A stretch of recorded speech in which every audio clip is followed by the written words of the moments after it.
Good evening, I'm Kim Christensen. I'm Lauren Scafidi. The Colorado DMV turned away hundreds of people today because of a statewide outage. 9 News reporter Ria Jha is in Lakewood tonight. And Ria, never a great time to go to the DMV. Nobody wants to, but especially not today. Right. Lauren and Kim, actually, they said that the DMV announced that the technical issues have been resolved for everyone going to the DMV tomorrow. It will be okay. But people arriving and coming out of the DMV earlier this afternoon were pretty upset, and rightfully so. They said they didn't get any notification or email about the outage. Technical difficulties started first thing in the morning for the Colorado DMV. By 8 a.m., a statewide outage for driver's license offices. Workers at the location in Lakewood told us they had about 400 appointments on the schedule. They had to cancel all of those appointments due to the outage. It affected all in-office services and online, so all you can do is reschedule. The only thing you could do at the DMV on Tuesday was a written test for your driver's license, though you couldn't finish the process to actually get the license. Anyone who took that test can come back within the next 6 months. The DMV said they were working with the Office of Information Technology to resolve the issues without explaining what exactly caused those issues. Hundreds of people left to reschedule their appointments. At the Lakewood location, the soonest available is more than 2 weeks out.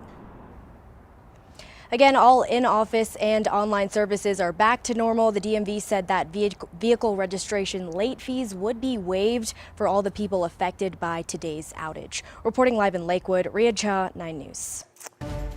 Thanks, Ria. Breaking news tonight, Democratic Senator Michael Bennet from Colorado doesn't believe President Biden will win re-election in November.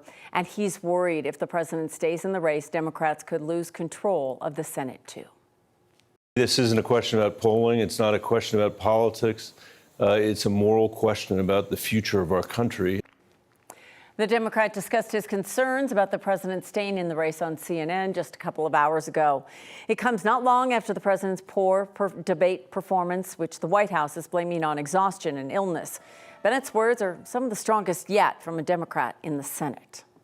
I'm sure President Biden has a different view of his prospects in this election than I do, but we should be having a discussion about that. And the White House, in the time since that disastrous debate, I think has done nothing to really demonstrate that they have a plan to win this election.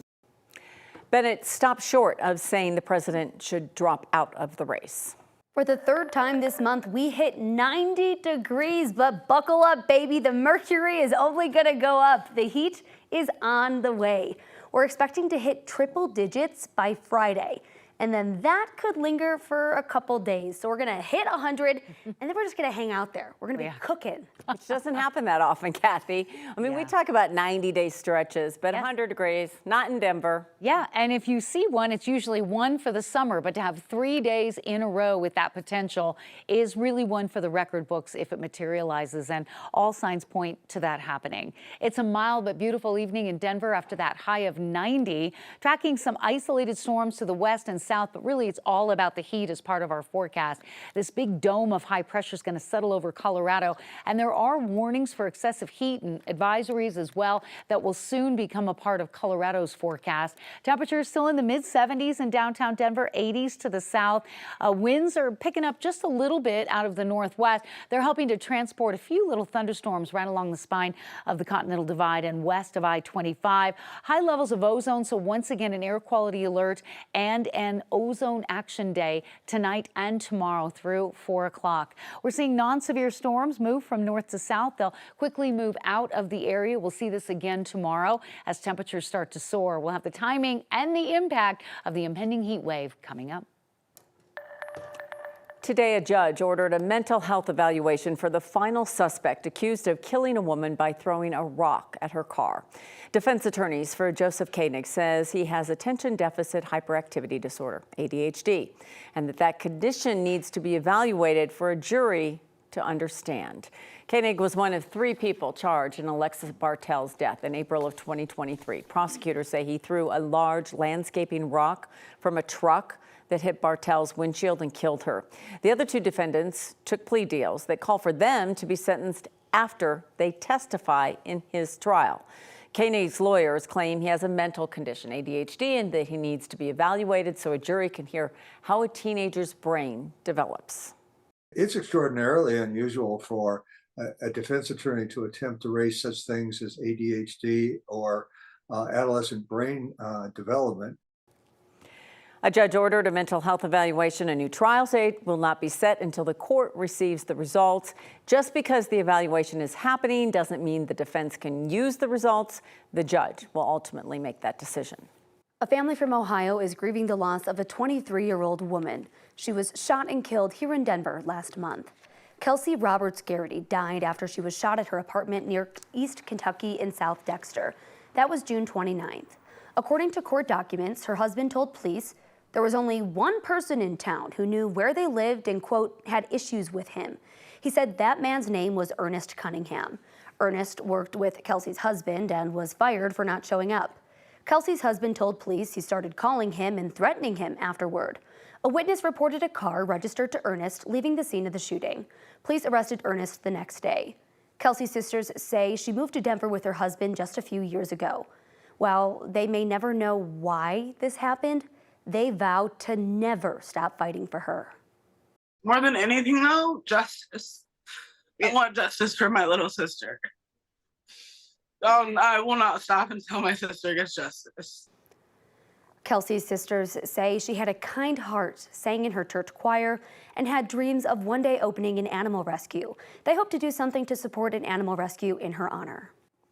Colorado lawmakers are demanding VA leadership address concerns about patient care at the VA hospital in Aurora. Senators Michael Bennet, John Hickenlooper, and Congressman Jason Crow sent a letter to them this week. It's in response to recent reports from the Inspector General. One found staffing shortages led to more than a year-long pause on heart surgeries. A separate investigation also found leadership at the VA Eastern Colorado healthcare system created a, quote, culture of fear that compromised patient safety. None of the administrators mentioned in the report are still with the healthcare system. The lawmakers are asking for a response by next month. Monarch Mountain now has the final approval from the U.S. Forest Service to start the expansion into the No Name Basin. It will add 377 acres of skiable terrain on the west side of the Continental Divide. The area will have trails and terrain for intermediate to advanced skiers.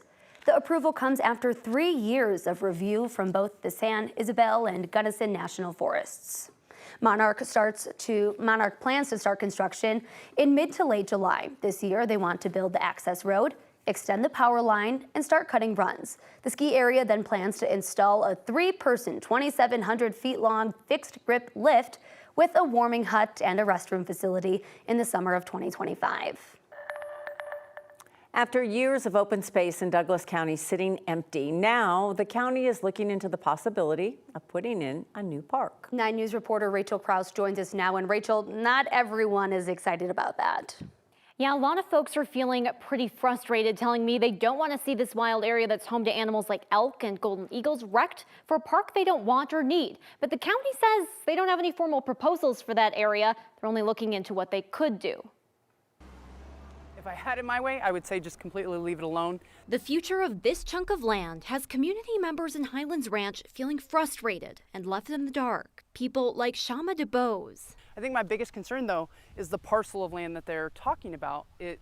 We have 100 to 150 elk that roam through here. We have golden eagles that nest, and just as recent as last summer, they were producing eggs.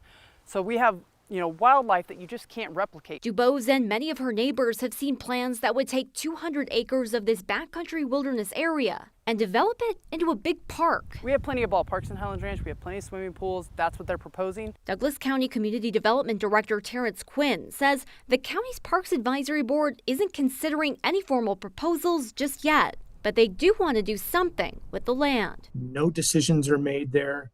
No decisions on funding are made there, and we are not implementing a plan. We're asking essentially to make a plan. Quinn says this area is designated as a park, and there's a lot of interest in doing more with the space. Dougco says 5 groups have reached out, asking to partner with them to put sports facilities in the area. But before anything can happen, The Parks Advisory Board will need to request a feasibility study to look at the impact of the land, the cost to develop it, and what it'll mean for the wildlife living there. Absolutely.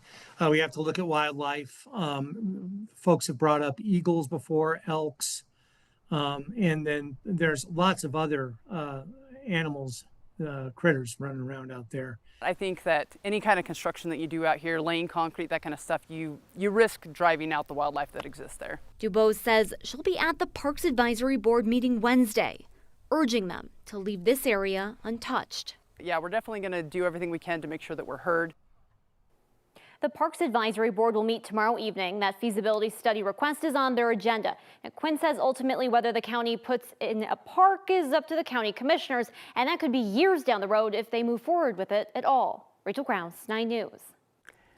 The Westminster City Council is moving forward with plans to designate the 400-acre area in Westminster Hills as open space. That includes an off-leash dog area and natural space. The area will also remain the same size, 440 acres. Last night, the council voted yes on the first reading of the plan. It will need to pass the second reading before it can be officially approved.